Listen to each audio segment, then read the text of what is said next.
All right, so I get asked a lot about AI for a variety of different things, but let's stick on the healthcare first and first. Um, the the thing with AI is where most people are using AI. Let's go with this. Is like a glorified search engine, and so they'll go and they'll ask a question and they'll give us the information. The problem we have with that is that AI doesn't know anything. AI is, in this instance, a glorified search engine, and so what it'll do is it goes out and it searches specific sites first.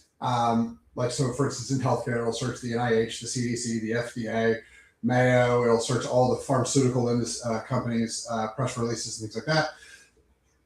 Then it'll go through whatever else, and then it gives you your answer. The problem with that is that most of the healthcare information that we have out is wrong.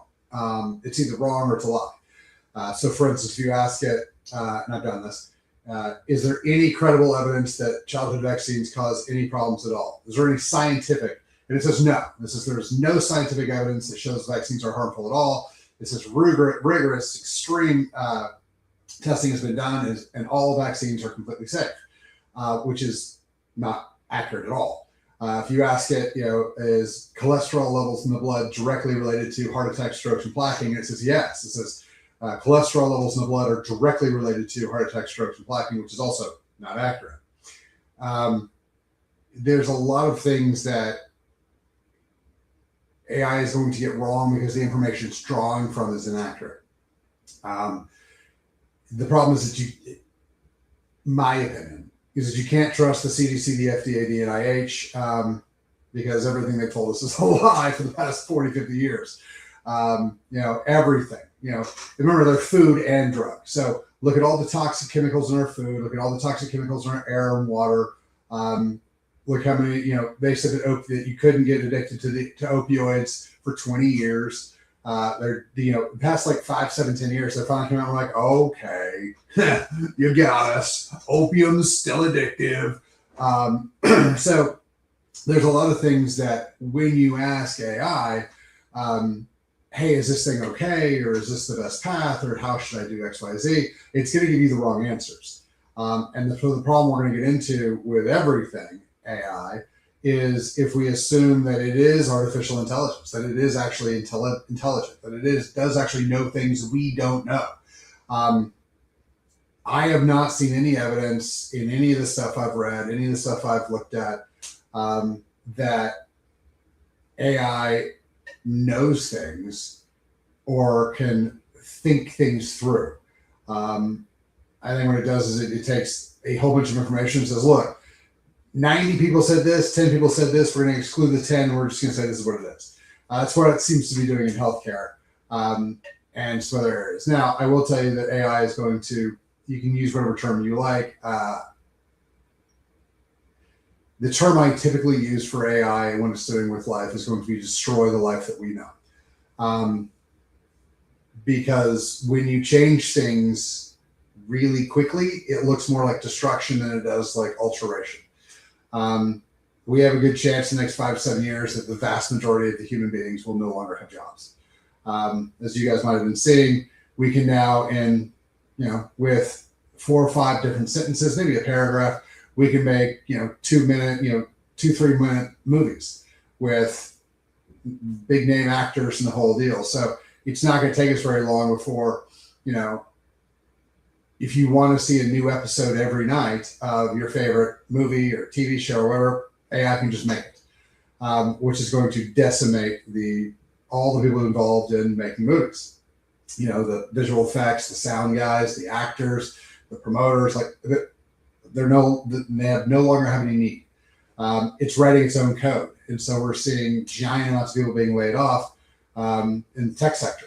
Microsoft's laying people off. This is one of the reasons people are using companies are using H-1B visas. An H-1B visa, if you get rid of 1,000 of those guys, you don't show 1,000 terminations. You don't show that you laid off 1,000 people. You just canceled 1,000 contracts, and it never shows up in the unemployment data. So lots and lots and lots of things are going to get changed. The problem we're running into specifically in healthcare is that if we believe what the AI is telling us, we're going to get more of the same failed responses. medical science for the past 40, 50 years has had nothing but wrong answers for people. If you look at how our health has been over the past, say, 50 years, and easy round numbers, we've been getting significantly worse every single year, and we continue down the same path. And so at some point you have to recognize that it is deliberate and it is on purpose. It is designed this way by whoever's in charge of the CDC, NIH, and FDA. So my assumption is that the same people who are running Epstein's group is running that group, and the same people who are deciding that they are species-wise better than everybody else is running everything else. And so I would be very, very cautious with any AI path, protocol, or idea as far as healthcare goes. So when you look stuff up using AI, I would be very, very cautious with the answers it gives you.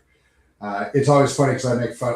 The joke I always tell people is AI is going to take everybody's job in the next year or two except for mine, because all of the data in which AI is pulling its information is wrong. So actual healthcare, natural healthcare, physiological healthcare, we're still A-okay. But the problem we get into is that as everybody starts thinking that AI can do all the things and knows all the things, and I just ask AI and AI will tell me and I'll be fine, it's not applying to healthcare. So ask your questions at AI, see what it tells you, and then send in those same questions here, and I'll show you the physiology behind it. We've known for a long time that the amount of cholesterol in your blood has no bearing on cardiovascular health. You can have, cholesterol within the range and plaque out and have a heart attack and die. I see that all the time on CT angiograms. We can see people who have had very high cholesterol their entire life has zero plaquing in their arteries, because you have to damage the cholesterol and damage the blood vessel for them to go sideways physiologically, so you become pathophysiological, the pathology, and then they stick together. It's not the amount, it's what happens to it. And we know that, but AI says no. We've seen with the Ford study that children who are vaccinated are significantly less healthy than those who've been vaccinated. People who have unvaccinated are way healthier than those who've been vaccinated. The Ford study showed it in every aspect. Neurologic issues are, every way that you can measure a neurologic issue, not just autism and ADD and ADHD, depression, anxiety, schizophrenia, and psychosis. Every single way we chart and classify psychological damage, vaccinated children are way worse. Gut issues, pretty much all the gut issues we know of are way, way worse in vaccinated children. So your, respiratory issues, so asthma, allergies, respiratory dysfunction, sleep apnea, all of those things are way worse in vaccinated children than in non-vaccinated. That's just some of the stuff. Metabolic function is way skewed. So I would be very, very cautious when you're looking at using AI.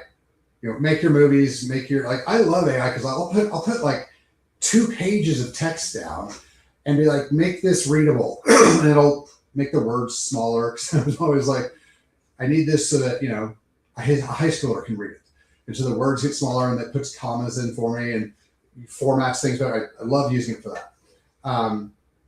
But I would, like I said, I'd be very, very cautious with letting it dictate your health outcomes and your health structures.